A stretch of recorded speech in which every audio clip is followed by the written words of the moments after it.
Olá, olá! Seja bem-vinda, bem-vindo a mais uma semana. A Análise dos Fatos, número 31, está no ar, o noticiário analítico ágil e leve que te abastece de informações no meio do dia. Tudo bem, Felipe? Como vai? Salve, salve, Carol, equipe da Eldorado FM, melhores ouvintes. Sempre um prazer falar com vocês nessa rádio onde é possível exercer a liberdade de imprensa, vigiando, criticando e ironizando o poder. Lembrando que o nosso programa Análise dos Fatos, transmitido ao vivo de segunda a sexta às 13 horas, fica logo em seguida disponível em todas as plataformas de podcast para ouvir e compartilhar a qualquer hora. Vamos aos destaques desta segunda, 24 de abril. Ministro da Fazenda fala ao Estadão que quer cortar 150 bilhões de reais em renúncias fiscais concedidas às empresas e promete divulgar lista de todas essas empresas brasileiras beneficiadas por isenções e benefícios.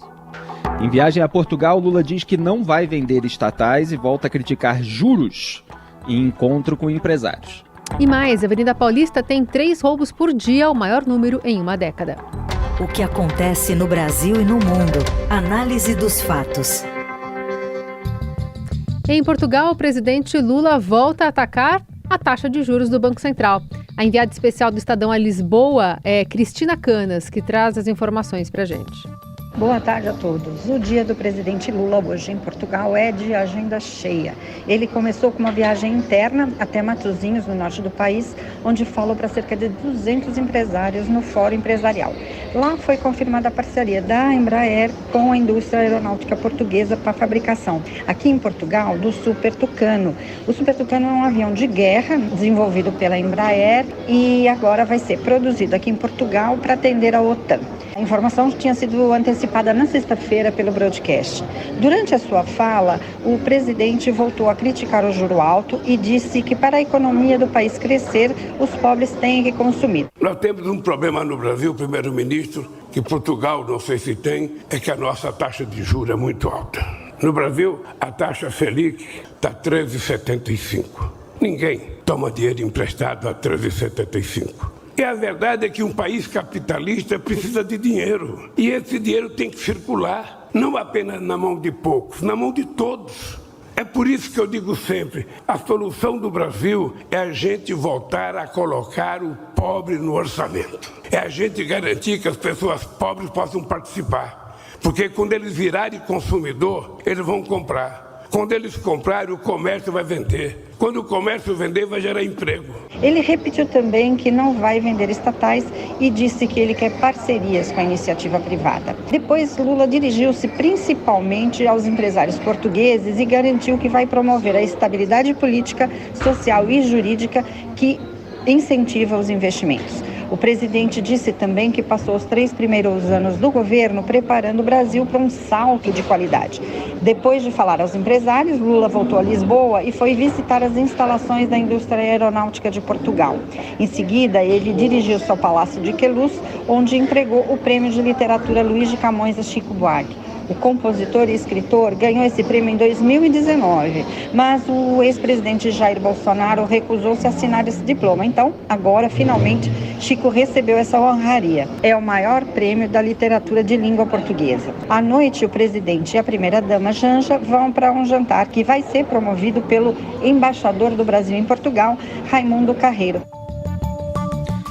Bom, é Feitiço do Tempo, aquele filme que é o meu favorito, talvez até da história do cinema, uma comédia romântica que transcende o gênero, mas o personagem do Bill Murray fica preso no mesmo dia, o dia da marmota, numa cidadezinha do interior, e tudo se repete. E é o que a gente está vendo há meses, é o Lula atacando a alta dos juros a 13,75%, que é um índice que foi alcançado ao longo do governo Bolsonaro. Ele não é inédito, não foi feito para prejudicar o governo Lula especificamente por um motivo político ideológico, como ele tenta fazer crer.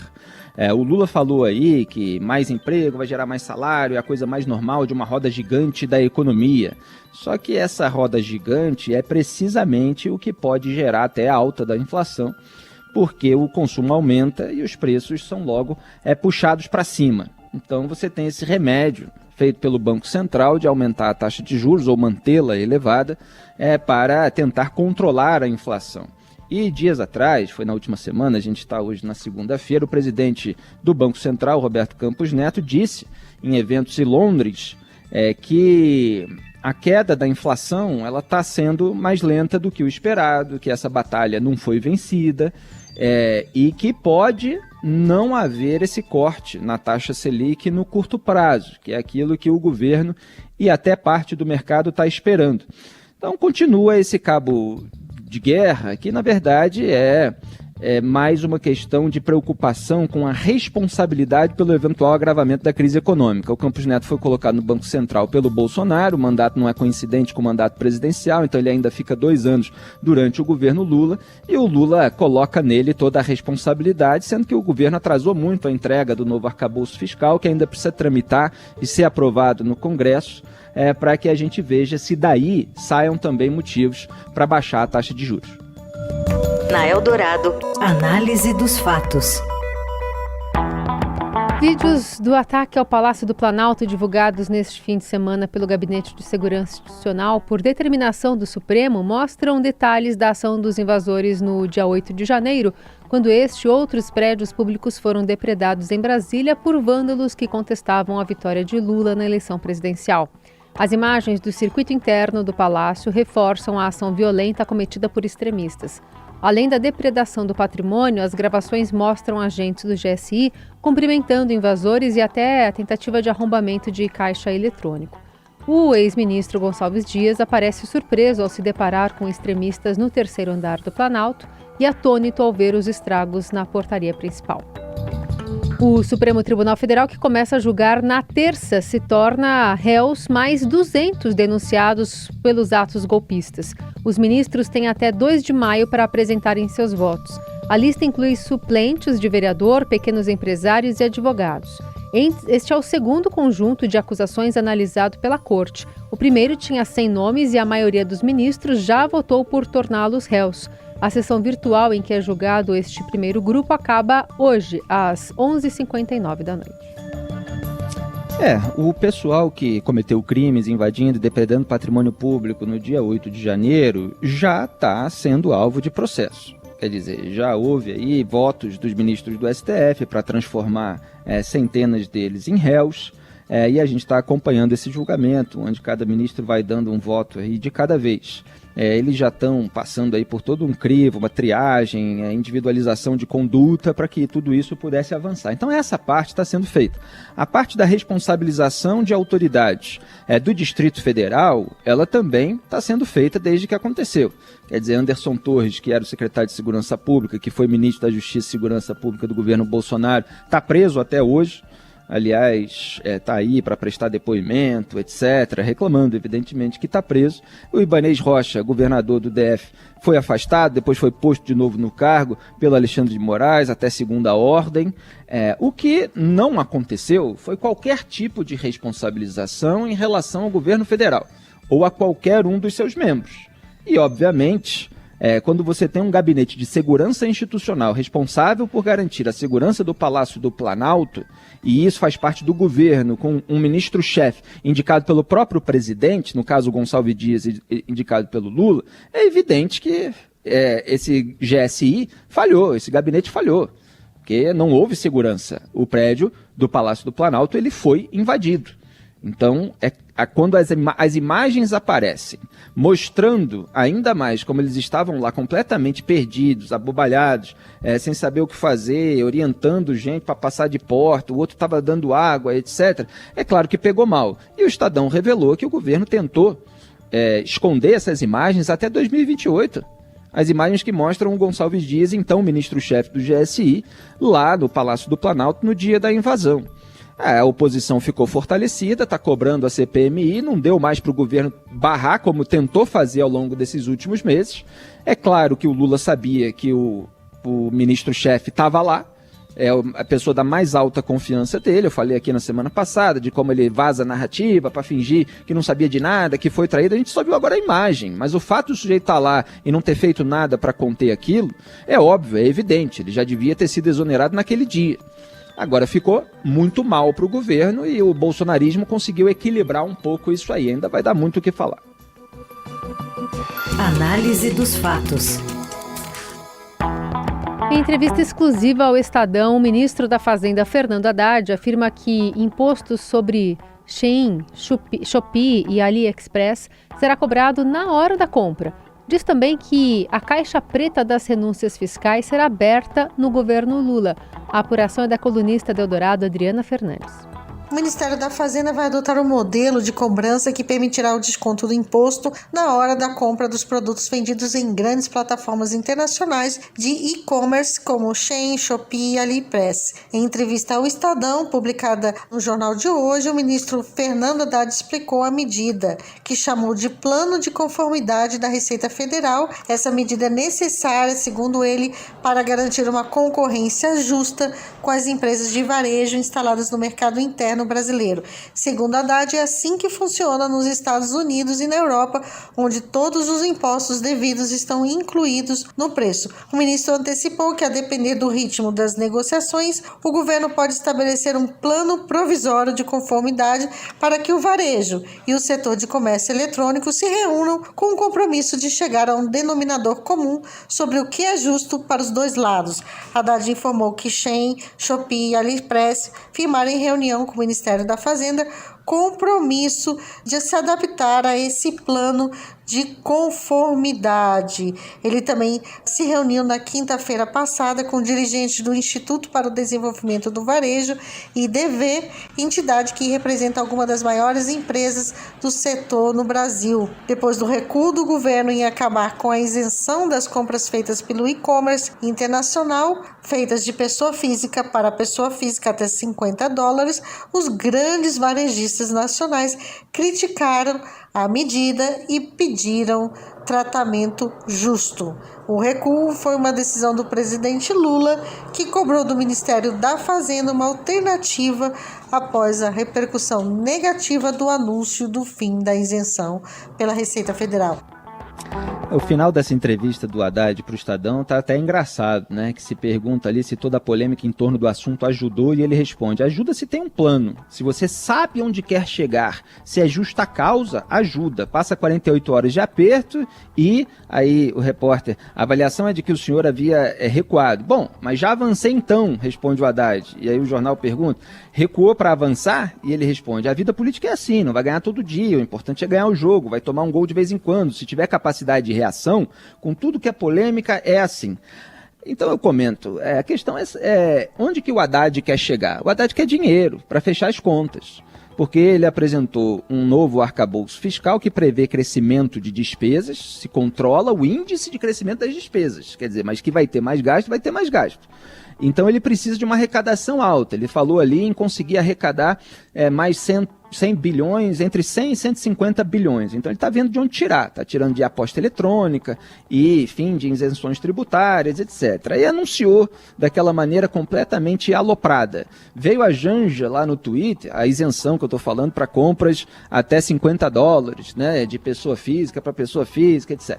Aí veio a Janja no Twitter, primeira-dama, esposa do Lula, para dizer, diante da repercussão negativa, que não, isso ia ser uma taxação exclusiva para as empresas, não para o consumidor. Aí o pessoal teve que explicar o beabá para ela, de que quando se taxa a empresa, ela acaba repassando para o consumidor final parte desses custos extras, que vem com determinada medida.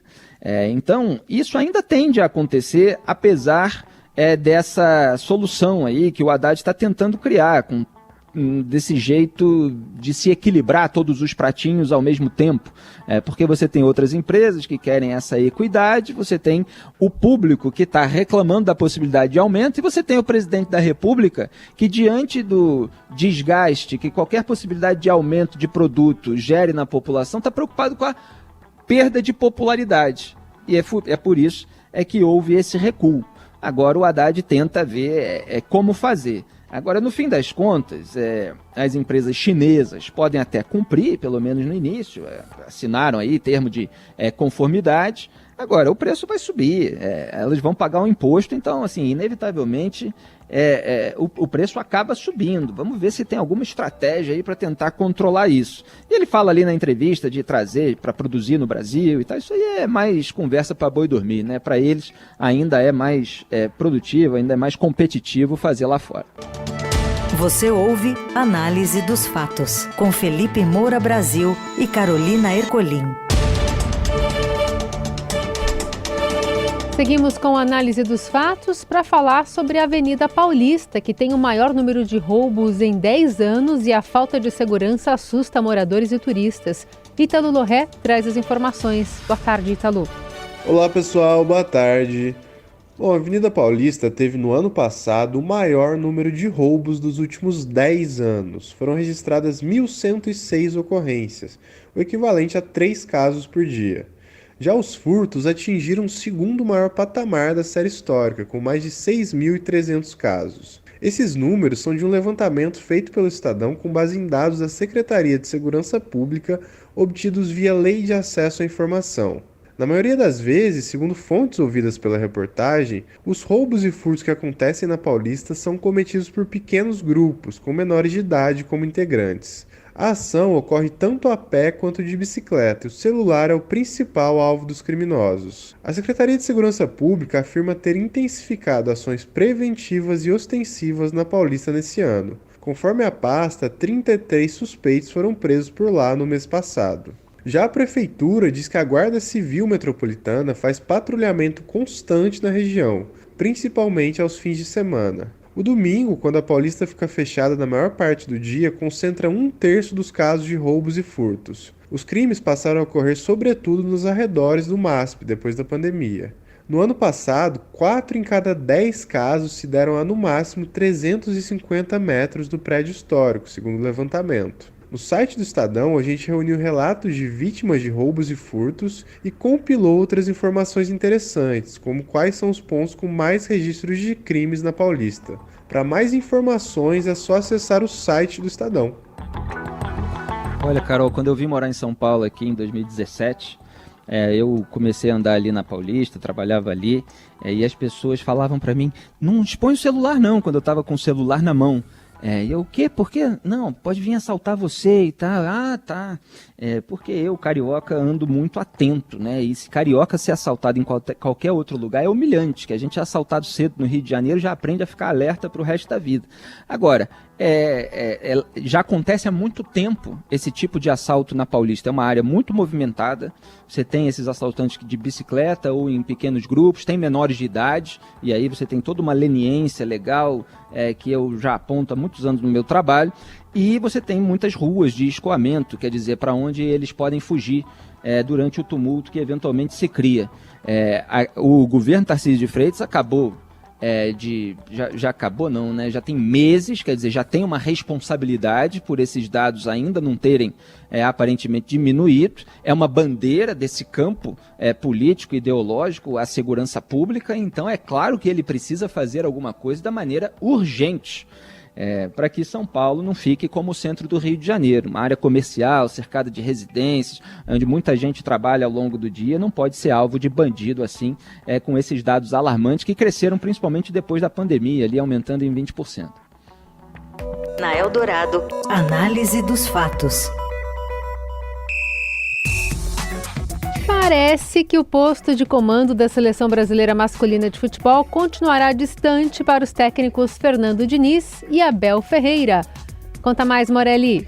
Olá, amigos! Hoje quero falar um pouquinho de seleção brasileira, mas que também envolve 2 treinadores do futebol nacional. Abel Ferreira, do Palmeiras, e Fernando Diniz, do Fluminense. São os 2 times que a gente gosta de ver jogar. O Palmeiras, por tudo que tem feito sob o comando do técnico português, e o Fluminense, que lidera o Campeonato Brasileiro depois de 2 rodadas, 2 vitórias. Diniz levou esse time a uma virada espetacular na decisão do Campeonato Carioca contra o Flamengo, que tinha vantagem no primeiro jogo da decisão, e agora tem a calmaria e tem tranquilidade e tem o apoio dos jogadores e da torcida para comandar esse Fluminense. A gente vem falando de Fernando Diniz há algum tempo, a gente vem falando do Fluminense há algum tempo e parece que nesta temporada o time se consolidou.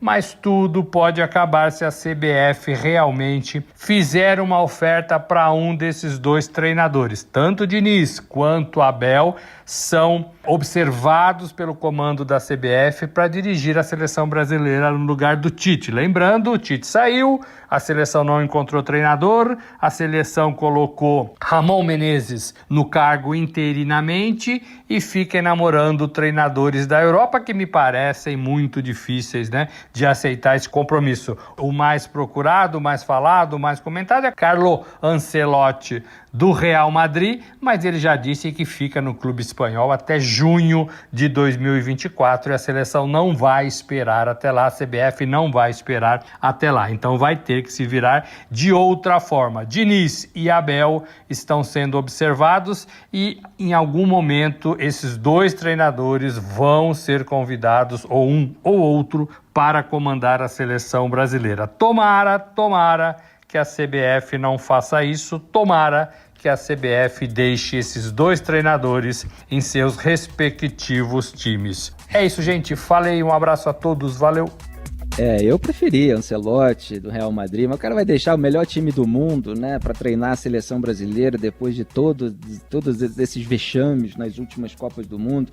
É muito complicado, o salário dele também lá é altíssimo. Eu preferia Pep Guardiola, até o Jorge Jesus, que deu tantas alegrias à minha nação rubro-negra, mas eles ficam olhando aí os técnicos dos times que estão fazendo sucesso no Brasil nesse momento. Não sei se vai resolver muito a nossa questão, acho que tem uma questão de mentalidade no nosso futebol, mas isso demandaria muito tempo de comentário. Aliás, gostei do Sampaoli, apesar da derrota do Flamengo para o Internacional, que o Flamengo está horrível, como eu tenho dito aqui nesse programa, ele cobrou dos jogadores, tem que fazer gol, tem que acertar.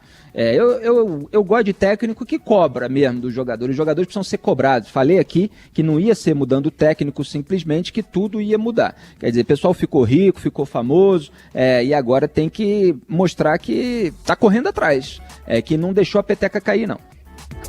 O que acontece no Brasil e no mundo. Análise dos fatos. O cantor britânico Ed Sheeran começa nesta segunda a ser julgado por suposto caso de plágio que envolve sua canção Thinking Out Loud e Let's Get It On, de Marvin Gaye, sobre a música. Todos e até amanhã.